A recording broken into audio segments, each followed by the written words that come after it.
Welcome back to Ask Dr. Clarke. Here's today's topic. My spouse says his adultery was caused by his sexual abuse as a child. If you have a question for me, email directly to me at David E. Clarke, that's Clarke with an A, David E. Clarke, PhD, at gmail.com. This is just, of course, I handle a lot of questions here. This is my 70-something Ask Dr. Clarke video. So if you've got a question for me about a marital crisis, about some situation in your life, just email it right to me. And it could show up in one of these videos. And if you want to talk to me about your marital crisis, you can use my phone advice service. It is explained on my website, davideclarkephd.com. You can set up a phone session with me directly via email or text. We talk for 45 minutes and I'll give you a plan of action that will empower you and give you the best chance to save your marriage. Doing a lot of these phone advice sessions. 80% of my practice now, phone advice sessions, and I'm loving it. It's helping people. It's maybe one session or two. It's not ongoing, but it will give you a plan of action moving forward. Okay, here's today's question, with my comments kind of interspersed because I can't help myself. My husband, this lady says, my husband committed adultery due to severe sexual abuse as a child. No, he didn't. Sexual abuse is a separate issue. It doesn't cause adultery. More on that later. She continues, his abuse as a child has caused mental health issues. Okay, that's true. And his adulterous behavior, no, that's not true. How can I not be angry, she asks. My response is, actually, you need to be angry, righteously angry at him. That's normal, that's healthy, you won't heal if you're not. How can I forgive him? Well, I'll tell you how. How can I support my husband as he works through his painful past when I am in such pain because of his adultery? Okay, I'm going to tell you how. Very good question here. First, he has to own 100% of the blame for his adultery. Vitally important. Do not let him believe it happened because he was sexually abused as a child. He's hiding behind that. Don't let him do that. That's an issue, but it has nothing to do with the adultery. There's no connection between the two, I'm telling you.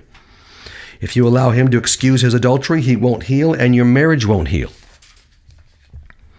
There is, in fact, no excuse for sin. There never has been. The Bible gives us no excuse for sin on any level. 2, I want you both to read my book, I Don't Love You Anymore. This lays out my specific frame-by-frame healing plan for sexual sin. That's why I wrote it, so you'll see exactly how to do it. That'll be very helpful to you. 3, in the first phase of the process, okay, he stops the adultery, obviously, cold. He admits he did it by his own choice. That's what sin is. I choose to sin. You choose to sin. Everybody chooses to sin. He is broken. He is extremely sorry. We want contrition. We want absolute brokenness. Sackcloth and ashes sort of response. He makes the final phone call to the skank, rejecting her. It could be a text or a phone message, but with you standing right by him, he ends it. Drives a stake through her cheating heart. How he does that call, very important. It has to be abrupt and firm and rejecting.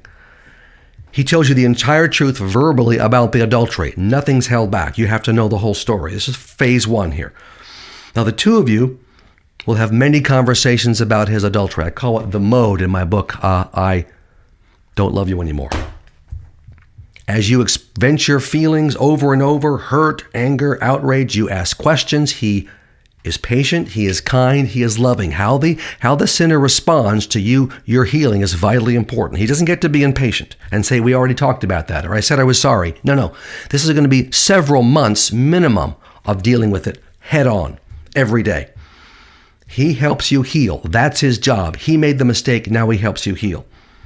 4, when you reach a point where a foundation of healing has been reached, and that may take a few months, and that means he's broken, he's repentant, you know the entire story of his adultery. He's ended, of course, the adultery. You are beginning to reconnect as a couple. Then the second phase of the process can begin.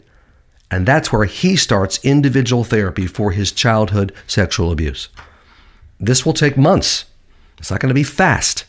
Don't let him use one of these rapid, in a session or 2, you can heal from past trauma. That's ridiculous. It doesn't work. It seems to work. It's not effective. He's got hard work to do in himself, working through that sexual abuse and other issues from his past.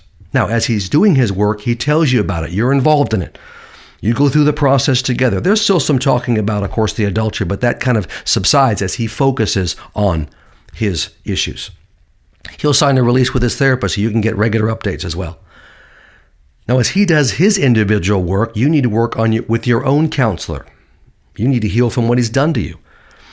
Some of that's already happened with his help, but you've got some personal healing too. You got to work on your codependency if that's an issue. You have to become assertive to gain a voice. You share your work in therapy with him as well. It goes both ways.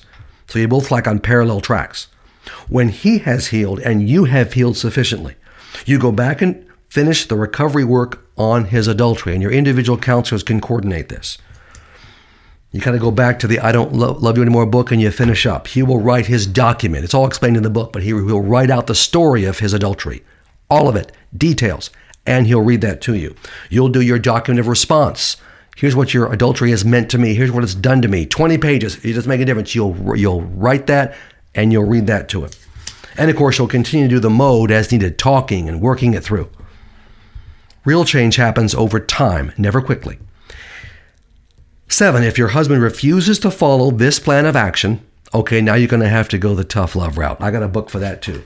If he has committed adultery and he's not willing to work on the marriage, okay, now we get My Spouse Wants Out, available only on my website, daviddclarkephd.com, Clarke with an E. That's the book for you now. We're going to shake him up and empower you.